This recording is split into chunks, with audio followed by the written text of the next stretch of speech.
Okay, so the first instrument was the trumpet, and I'd been desperate to play music for many, many years before then, absolutely desperate, and the opportunity, it just wasn't possible. There was no at primary school, there was no tuition or free tuition, but at that point when I started in secondary school at Broughton, they had free music tuition, and they did all the exams, and I was allowed to choose whichever instrument I wanted, and I'd always loved the flute deep down. I just loved the sound of the flute. So I asked if I could play the flute, and they said, no chance. Flutes are for girls. You can have the tuba or the trumpet. So it was quite easy thereafter it was definitely the trumpet from then on. So I played for a couple of years, not that interested. But I went to Broughton High School, which had a specialist music unit attached to it. So there were all these amazing musicians in the school. There was a particular trumpeter called David Hendry who he just played like an angel. It was the most beautiful sound you'd ever heard. So yeah, so I guess after I'd been playing for a couple of years, I joined the school band, so I was able to regularly hear all these amazing musicians, and it was just so inspiring. And so it was, when I was about 14, I started really getting into it and really obsessing. So then I started looking through the record collection at home, trying to find what kind of music to play, and I quite liked classical, which was all that was going on at school.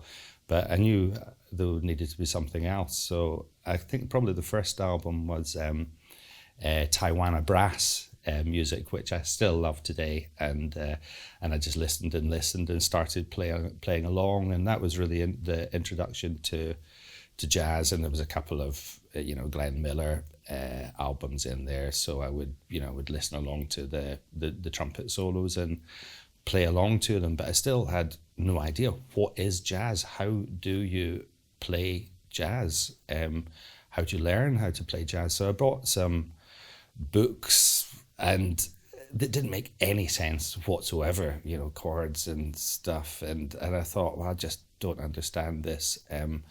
So I thought, well, what I'll do is I'll just listen to as much jazz as I can. So I had no money whatsoever, so I couldn't go out and buy any records. So it was the radio. It was time to listen to the radio. So I listened to every jazz radio show that there was, Jazz Record Requests and Sounds of Jazz with Peter Clayton, and Take the Jazz Train, of course.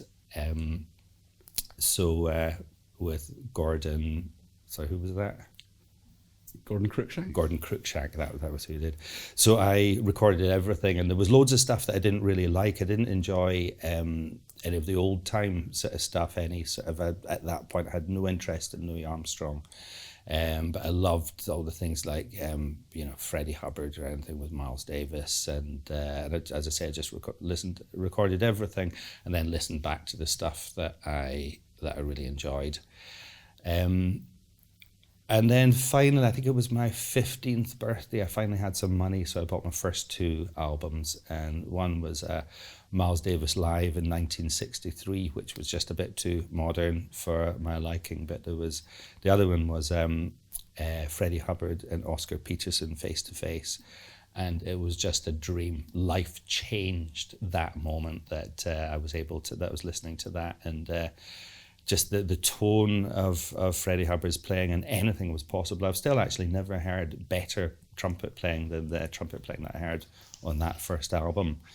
Particularly, there was a tune called The Portrait of Jenny, which I just loved, and the tone was just so beautiful. And I thought, I need to know how to play jazz, but I have no idea how to do it. So what I'll just do instead is I'll just listen to this every day, and then I'll play along with it. And that's what I did. And it took a year, but after a year, I could play every note on the tune and the solo, and I had his tone really quite close as well for somebody who could barely play. That was really how it all began. Then, shortly after that, a certain guy came to join the music unit at the school. It was Tommy Smith, of course.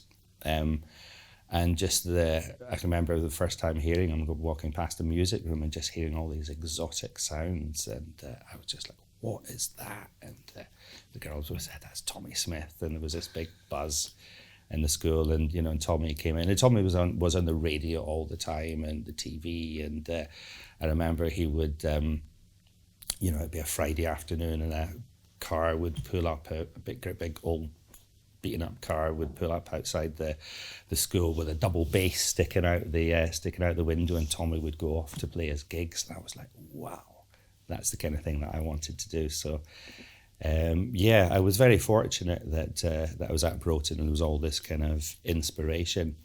At the same time, I wasn't ever part of the music unit, so I had that thing where I was an outsider looking in, and I wanted to be part of that. And I thought, at some point I'm going to get asked to play in the brass ensemble of the school, or to get some solos or something like that. But it just never happened.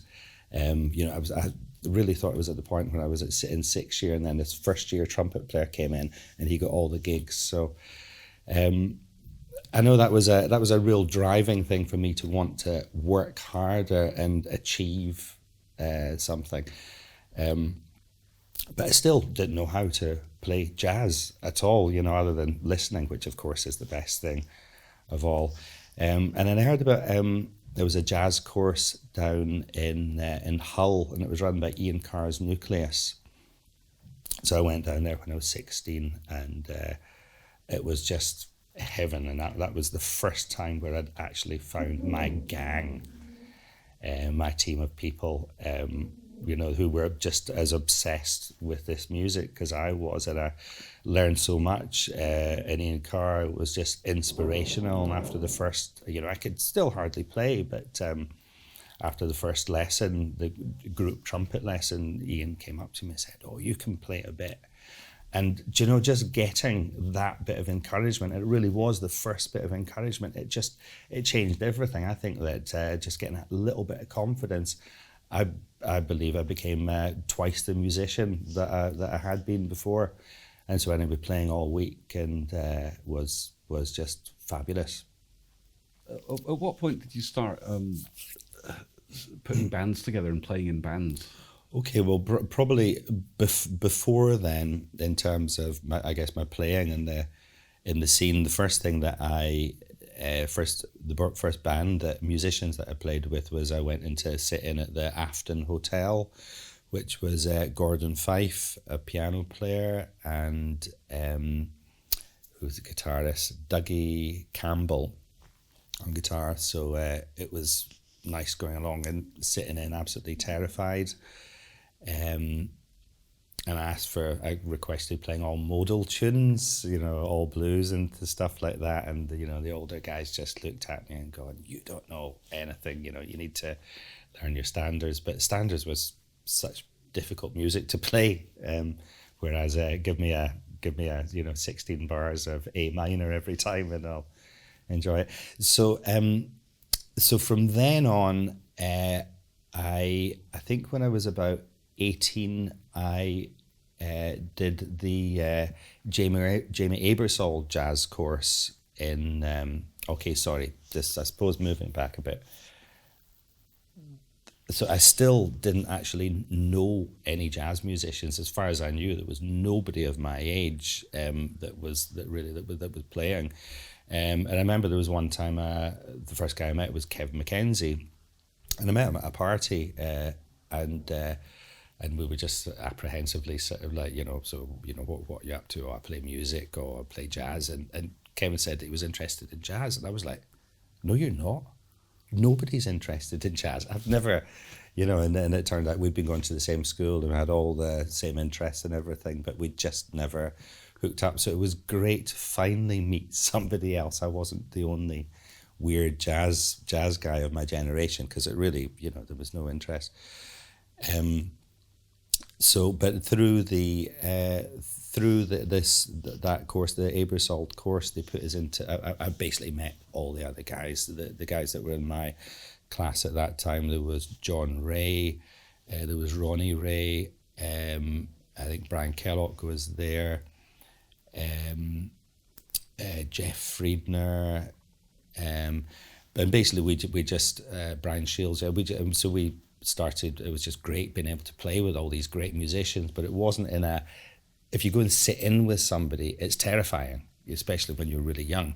But if you're in a class where you're playing with these guys every single day for 5 days of the week, then all of a sudden you're just more leveled. So I was able to, do the kind of stuff that I was interested in. And, I'd been practicing a lot of pentatonics and stuff. So, so all of a sudden I was on a level with some of these guys, whereas obviously, still couldn't really play very much. But anyhow, out of that, one day Phil Bancroft came along he wasn't doing the course that year, but he came along, and out of that came the John Ray Collective, which obviously was John, Brian Kellogg, Kenny Ellis, Phil Bancroft and Ken McKenzie and myself.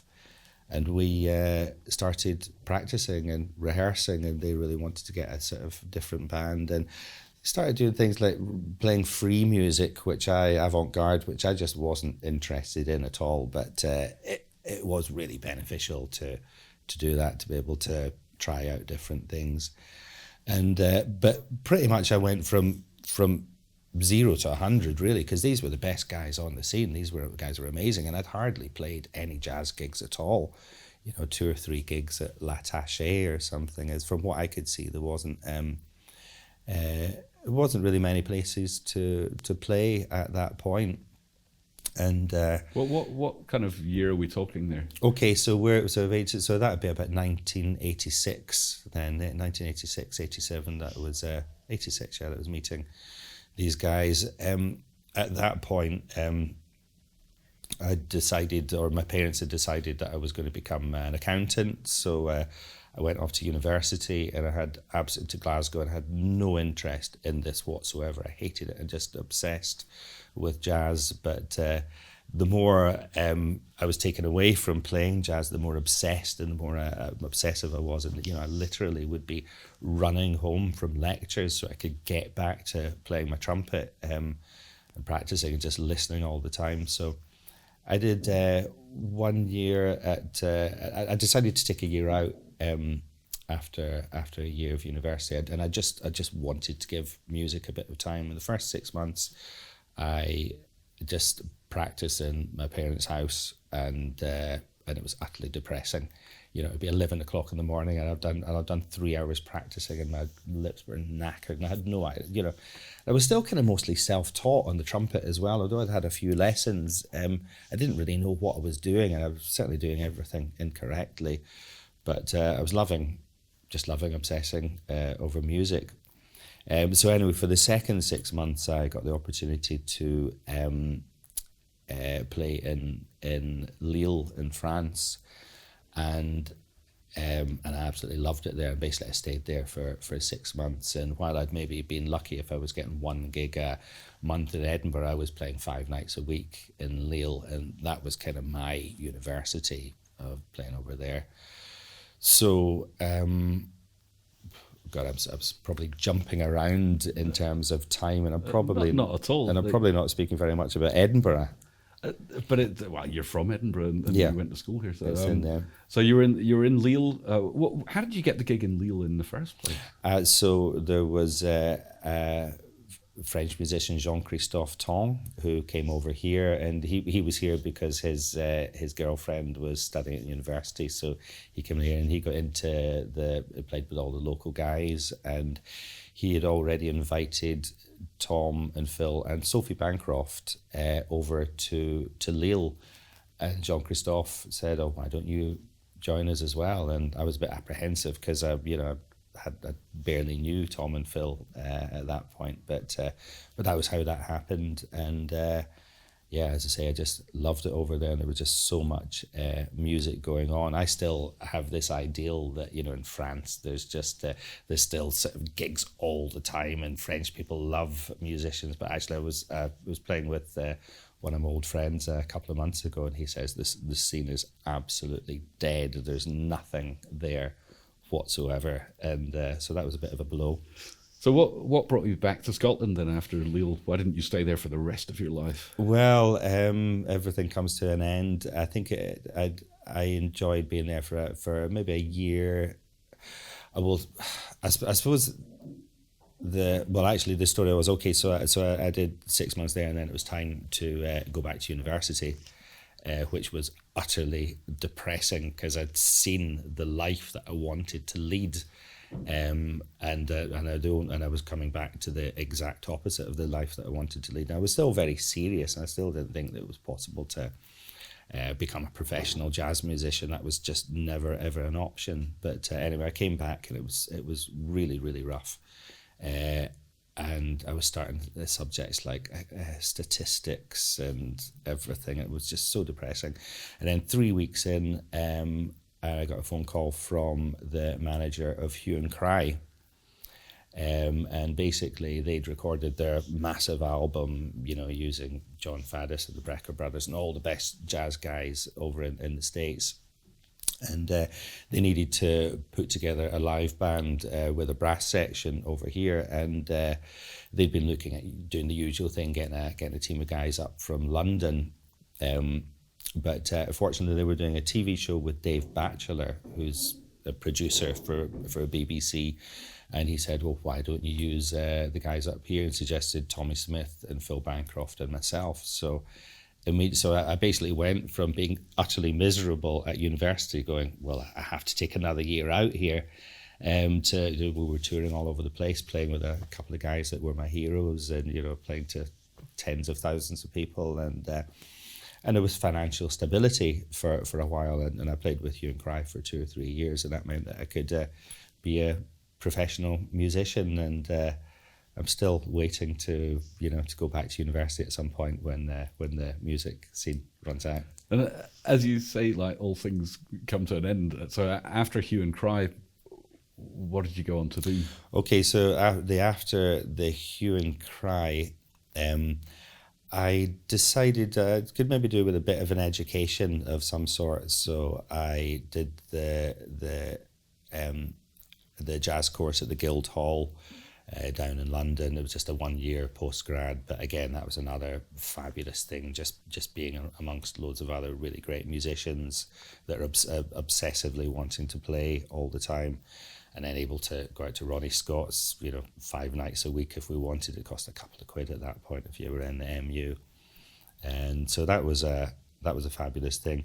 I guess one important thing was going back, maybe when I was about 22, 23, we all, for some strange reason, started getting into Scottish folk music.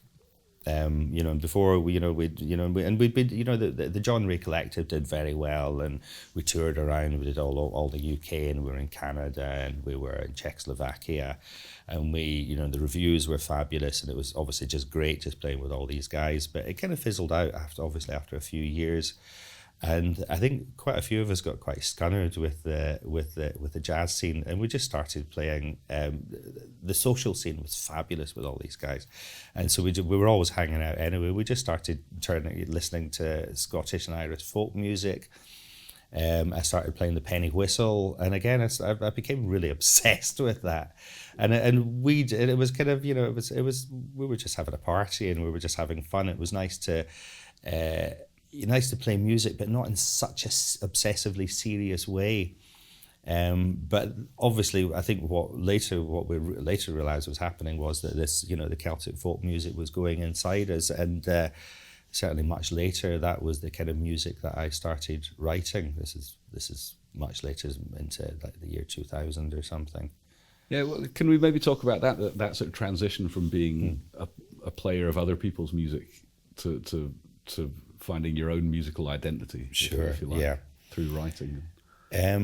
Well, so my first kind of leap in the music business was probably when I recorded my first album, which was Twilight Dreams, and it had again, it was John Ray, and it was Julian Arguelles on saxophone, Brian Shields on bass, and Dave Milligan on piano.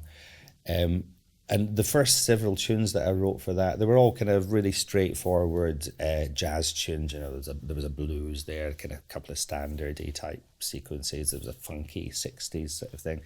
But there was a couple of ditties that I'd written that they were far more folk influenced. I don't know where they came from, but just definitely had a Scottish lilt, and I didn't think they were going to amount to anything. I thought they were really poor, but actually they were far more interesting than any of the other things that I was writing, and that was the stuff that all the reviewers were attached and started talking about as being interesting, and I thought, well, okay, in that case, I'll keep on going down this avenue. So for my second album, which was A Journey Home, it was pure Scottish. It was absolutely, I was unrepentant in the use of any folky melodies. I think it was very original, and it was all original melodies. But at the time, I was imagining writing for flute and for violin and for bagpipes, but then obviously we were playing it with a traditional jazz quintet, and it just seemed to have its own voice, and it seemed to go down well, and and things definitely looked up from then. There were lots of awards and amazing reviews and stuff. So. And was that second album on Act Records? Or? No, the second. So both of my first albums were released on the Caber label, which was fabulous. I was very fortunate to get Arts Council subsidies to record both of these, which was amazing. I didn't know that such a thing existed. And thereafter, I thought, okay, it'd be nice to be able to branch out, be able to try and get some kind of international distribution. So the first label that I sent a couple of CDs off to the Act label, Jam and Act label. And the reason I went for Act was because, they had my favourite band was the Esbjorn Svensson trio, which I absolutely loved. And I thought, okay, well, that's the dream label. I'm just going to send something off. And 3 days later, Siggy Loch sent me, the boss sent me this email saying that he absolutely loved it, and I couldn't believe it, and I was celebrating all day, and I had and he phoned me up in the afternoon just going, no, he loved it, he definitely wanted to do something. So we arranged to meet down in London, and we did a deal, which was great, just the dream record label, and it just all seemed to happen so easy, so quickly. Of course, the journey is always a bit more complicated than that. There were some problems. We were due to go in the studio in 2 months' time, and I was just so inspired. I was writing all this music, everything was going great, and then one of their distributors went bust, and overnight they lost £100,000, and Siggy got in touch with me and said, sorry, we're going to have to cancel the recording. Because the company's not in trouble at the moment, but we do need to be careful. So I thought that was the end. I'd had this dream deal, and I thought, well, that's the end of it. It's not gonna happen. So I went to bed and got really depressed for several months, which is pathetic, of course. But then 4 months later, he got in touch and said, "Okay, we're ready to record, but I need their album now. Can we have it in like 3 weeks' time?" And I'm like, we've not been doing any gigs. I've not even finished all the writing. It was a real shock. I really thought that nothing was going to happen. So, so that was a challenge, and there was a few personnel changes around about that time, and it just meant that this dream deal, this dream record, wasn't as good as it should have been. We were learning the tunes in the studio, and it just didn't quite come together as it should have. And then, of course, the next gig that we did after the recording was the best gig we'd ever done in our lives. But these are the challenges. These things happen. And were you still working predominantly with Scottish musicians then on that album, or had you internationalized your pool of musicians as well? No, it was very much all the local guys. It was still Julian and Dave, and at this point, the young bassist Aidan O'Donnell, and Stu Ritchie was in drums. So it was all okay. Julian was English, but certainly living here. There was lots of talk of with the Act label of they wanted me to use other people on that were on their label, and then there would be reciprocation where I would be on other people's albums. But I get that model, but I really needed to be playing with Scottish musicians that had that strong Celtic influence, and to have been playing with, and I realise in retrospect I should have played the game, because I would have been on lots of different albums and different things would have happened. But and obviously at that point I was still playing in the in the local scene and playing any pub gigs and anything that was going around. Yeah, because I remember you from the Cafe Graffiti days and Lizard Lounge. But can you tell me a bit about that experience? Certainly. So I think it was about 1997, 1998. There was a sort of club scene sort of started happening, and particularly around the Cafe Graffiti, which was the big old church, and they had club nights in the basement.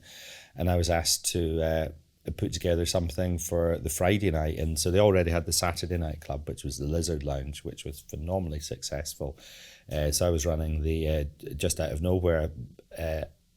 I just started running this club that, and we needed 200 people coming in to break even, which was a challenge. So I got we got all my favourite sort of jazz musicians, but we were essentially playing funk, and we had the singer Subi Coleman, and Ken McKenzie was doing it, Russell Cowison on saxophone, Dave Milligan, Brian Shields, and it was really successful. We got we didn't always, but we generally got our sort of 200 people, and we were playing sort of dance music, and people were just up for it every week and every night, and so I think I ran that for about 2.5 years. It took over my whole life, but it was worth it. It was just great, just being involved in this amazing movement, and and just when people dance, and when people it was only young people that were there, and we just had the biggest party every single Friday night. It was just it was incredible. But pretty much Saturday morning I would be up and I would be planning for the next week. We would get a different set of music, or the odd change of personnel, or publicity. We needed to do posters and flyers, but that was a great education within itself. I think all jazz musicians at some point should be promoting their own music, just to see what it's like on the other side, and how important it is that people are going to enjoy it, that people know about it, all these important things. Absolutely.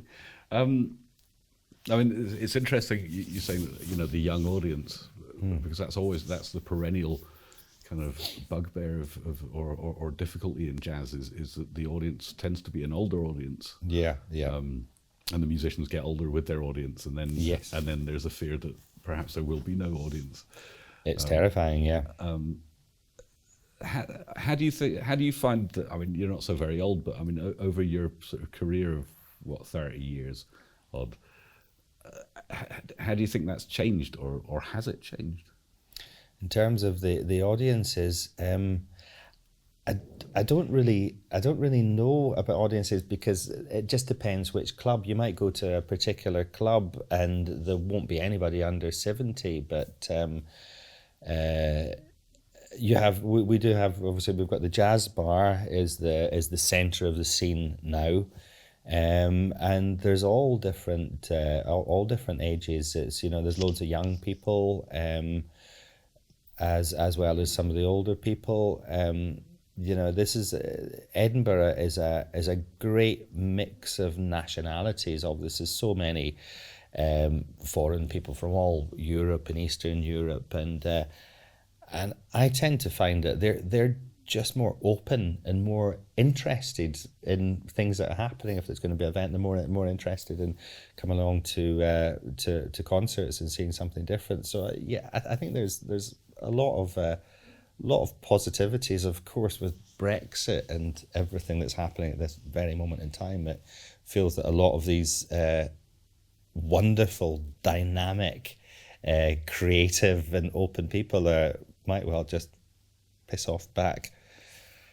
and leave us far the weaker for it. But yes, it's a fact. The other outside of that, the jazz audiences are aging, and there's probably not quite enough of them really. And I suppose conversely, there's, you wouldn't feel such an outsider being a young trumpet player now as you did in the 80s, because there's so many more young people playing.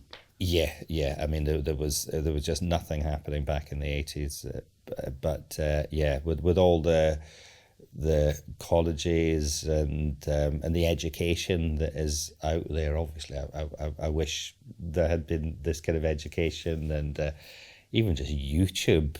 Nowadays, there was nothing on telly at all in jazz in the olden days. It might be, in the 80s, there might be sort of one thing, maybe on, especially when Channel 4 came around, there might be one jazz thing a month, and everybody in the scene would be watching this and videoing it if they were advanced to have a video recorder, and you would record that and you would just watch it over and over again, hundreds and hundreds of times. And I love the value of that, but now there's everything that's ever been recorded is right there on YouTube, and it's an amazing thing. There's almost, of course, there's kind of too much out there.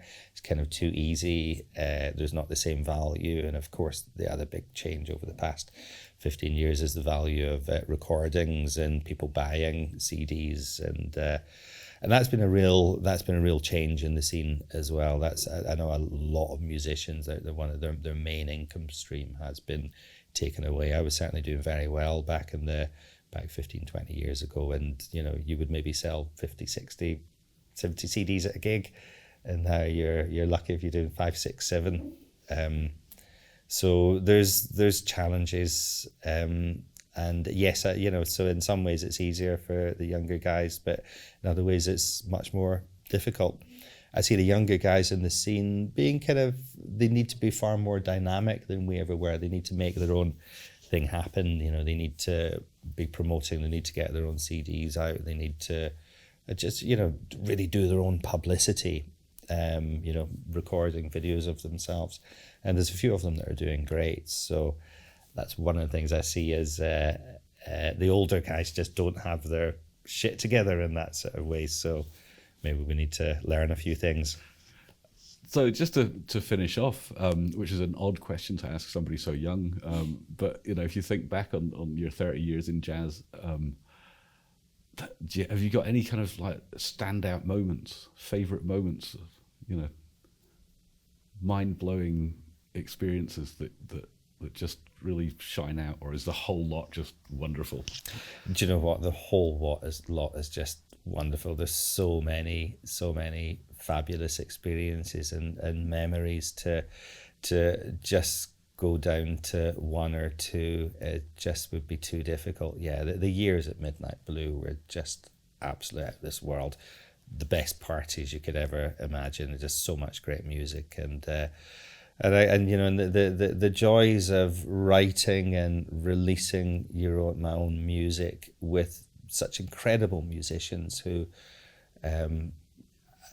for me ultimately it's really a bit about putting together my own music and just seeing these amazing musicians like Dave Milligan, Julian, Michael Buckley, just taking it to another level. And when it's your own music and somebody plays something mind-blowingly beautiful on it, that's the greatest gift. And so that's been special. But of course, so many amazing concerts over the years, and going to obviously the Edinburgh Jazz Festival's fabulous. There's always so many great things there.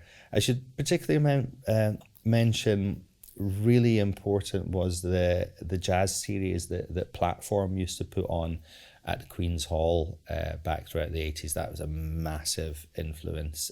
So every Friday night there'd be a jazz concert, and going to see so many great people, Lee Konitz and Art Blakey and Nat Adderley and hundreds of different people. That was, for me, that was really what it was all about. Just seeing the greatest musicians that there are live and being inspired by them. Yeah, that was a joy.